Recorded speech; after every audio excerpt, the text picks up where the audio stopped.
This is the second building block reaffirming the transatlantic partnership. Allow me to go into some details. We have stabilized on a single 15% tariff rate for the vast majority of EU exports. This rate applies across most sectors, including cars, semiconductors, pharmaceuticals. This 15% is a clear ceiling, so no stacking, all inclusive. So it gives much needed clarity for our citizens and businesses, and this is absolutely crucial. Today we have also agreed on a 0 for 0 tariffs on a number of strategic products. This includes all aircraft and component parts, certain chemicals, certain generics, semiconductor equipment, certain agricultural products, natural resources, and critical raw materials. And we will keep working to add more products to this list. On steel and aluminium, the European Union and the US face the common external challenge of global overcapacity.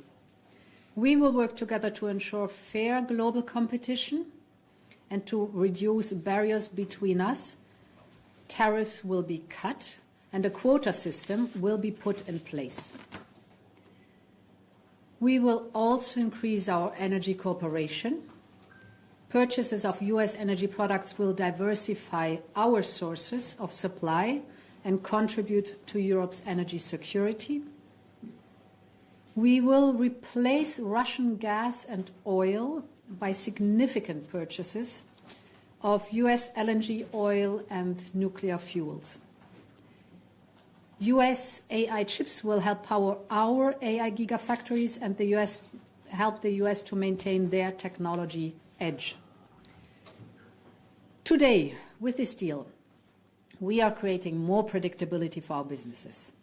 In these turbulent times, this is necessary for our companies to be able to plan and to invest. We're ensuring immediate tariff relief. This will have a clear impact on the bottom lines of our companies. And with this deal, we are securing access to our largest export market. At the same time, we will give better access for American products to our market. This will benefit European consumers and make our businesses more competitive.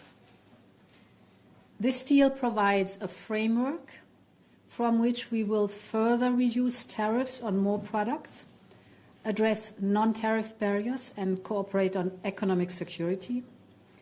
Because when the European Union and the United States work together as partners, the benefits are tangible on both sides. At the same time, we are building a true foreign economic policy. And for this, we have started at home. We're taking bold action to make Europe more competitive, more innovative, and more dynamic. Our single market with its 450 million consumers is our greatest asset and our safe harbor, especially in turbulent times. We're also creating new trade partnerships around the world, expanding from the 76 we already have. We've concluded negotiations in the last month with Mercosur, Mexico, and Indonesia. In an unsettled world, Europe is a reliable partner, and we will continue to deliver deals that help safeguard our prosperity. Finally, I want to thank President Trump personally for his personal commitment and leadership to achieve this breakthrough. He's a tough negotiator, but he is also a deal maker. I want to thank Commissioner Maroš Šefčovič and his team for their tireless work and skillful steer. They've done most of the heavy lifting. And I want to thank our member states for their trust and their commitment. Our unity is our strength at home and abroad. We will continue to work hard for the benefit of all Europeans. Thank you very much. Commission President, Could you give more details about the energy purchases you've committed to? President Trump used the figure $750 billion. It sounds like a lot. Could you clarify about how that is going to manifest itself? Yeah, it is divided into 3 years. So during his term, 250 per year.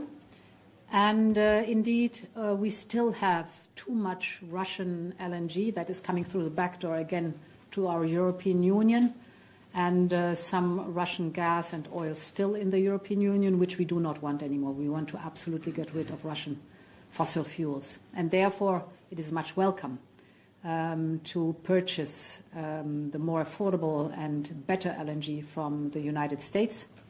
And there, approximately, our estimation is that we can do 250 per year over 3 years. President, for European car makers, the tariff will now be 15% instead of 2.5% during the Biden administration.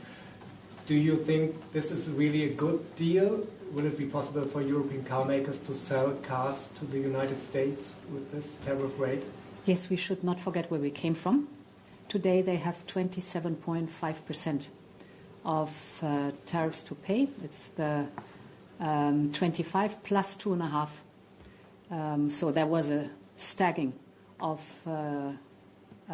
tariffs, and we came from that level down to 15%.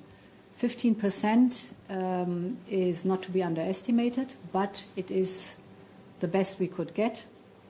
It's overall across the board. Important was for us, it includes not only the cars, so go down with the tariffs for cars to 15%, but also all goods and semiconductor and pharma.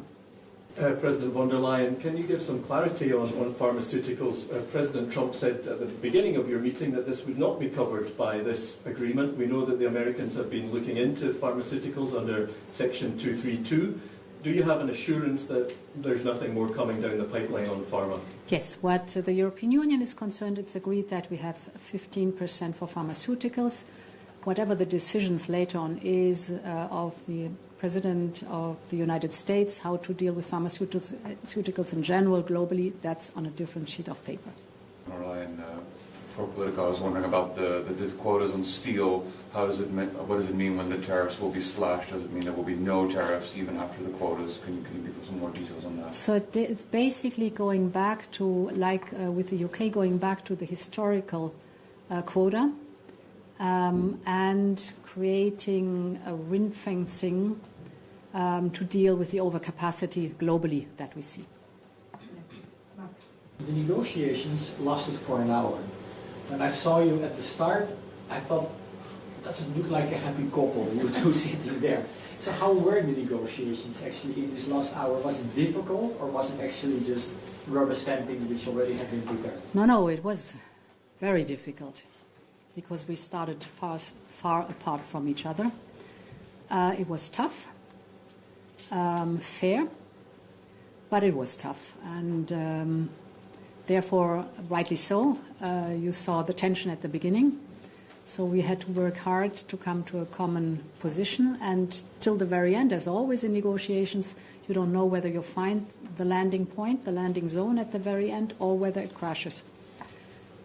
So it was tough, but in the end, as we were successful, it's good and it's satisfactory.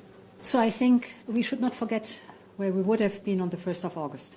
We would have been at 30%.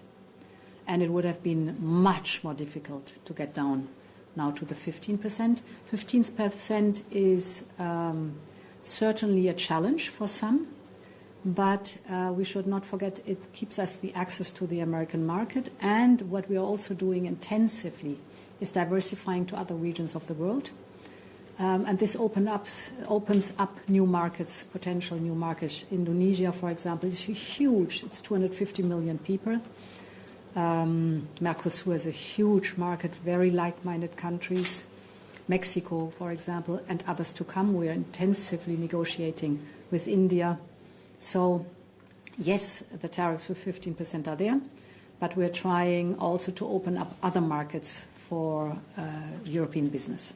you kind of say this is a framework deal. Trump says this is the end of it for a few years. Where do we go from here and when? And maybe quickly on agri-food, the 0 for 0 deal, what does that include? So framework means the figures we've just explained to the public. But of course, details have to be sorted out. And that will happen over the next weeks. Indeed, we're done. We have a deal for the years to come. That is very good. But also on agri, there were we were very clear that there were tariffs that could not be lowered.